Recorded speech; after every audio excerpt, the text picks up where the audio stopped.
nerves.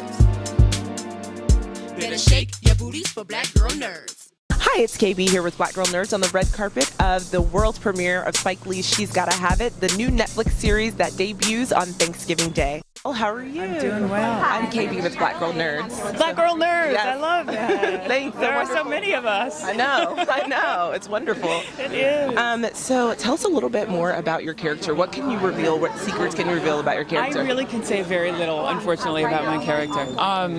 She's Opal Gilstrap. She was in the Spike's original. She's Gotta Have It. She's a friend of Nola's who maybe wanted a little bit more, and that relationship is explored in this series, and that's all I say. You're like, that's all I can say. Okay. And so, did you see the original prior to signing up for the series? Yes, I did. It was totally serendipitous, but I watched. Spike was doing this whole limited edition moleskin notebook for She's Gotta Have It. Let's say last summer or maybe 2 summers ago. I'm shivering. It's so cool. It's so cool. And he was, he was advertising his, pop-up shop in Soho to sign his. So I thought, I haven't seen this movie in years. Why don't I watch it again? And I watched it, and then 2 weeks later, I got an email from Kim Coleman, who does his casting, about coming in to read for it. And I thought, yes, I knew it. This was perfect timing. So I'd seen it very recently. Oh, that's awesome. And so, what do you think the major differences are, I guess, between the film and the series? Like, obviously, there's a little bit more time to expand on Nola and her relationships, and you can dig a little bit deeper to her as an artist. But what do you think kind of the big picture differences are between the two? I mean, Brooklyn in this series is its own character, and Brooklyn in 1986 is a lot different than Brooklyn is in 2017, right? So, I mean, the backdrop is a different place, What I love about the show is that obviously, like, Nola has a lot of growth at four episodes. So I've seen 4 episodes. So what I like, yes. So what I love about the show so far is that, like, obviously there's a lot of growth that happens based on Nola's relationships with the men, but also with her girlfriends as well. Like, there's a lot of growth that comes out of that. So what do you think that Shemeka and Nola teach each other about womanhood and growing into who they really are? I think that Nola and Shemeka teach each other about communication. We don't really, there's a moment where we're not necessarily being completely honest with each other about what we're going through. And I feel like if we would be honest, then we would probably get better support. And then also, sometimes we can judge each other too harshly. And so it's just kind of like listen more rather than being so quick to judge, because feeling like you're being judged makes a person sort of like not want to be open and honest about how they're really feeling.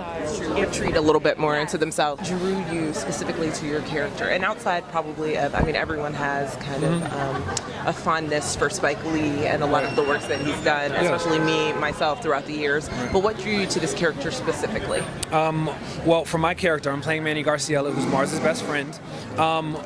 One thing that I thought was really interesting about what Spike did when telling our story, specifically Mars and I, is that in Hispanic culture, I'm biracial.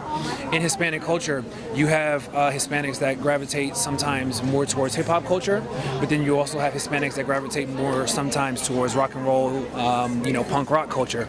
And I thought that Spike did an amazing job of capturing that and kind of setting that and allowing for the middle space, their love of bikes, to kind of bridge that gap between the two of them. So it really drew me in that there was that he noticed that. And not only did he notice that, but he put it into his remake of the story. Yeah, and I will say that something that I have really, really enjoyed is how Spike and Tanya are really, really focusing on the Afro-Latina story. Yes. Like, they make sure that, like, both cultures are equally represented in these characters. Yes. So, like, in Mars in particular, his sister, and yourself as well. So, like, they're making sure that they have that, like, cross-cultural thing down pat, and I love it. I love everything absolutely. about it. I think that there's been an emphasis on people embracing their Afro Caribbean roots, myself included, and so I was really drawn in.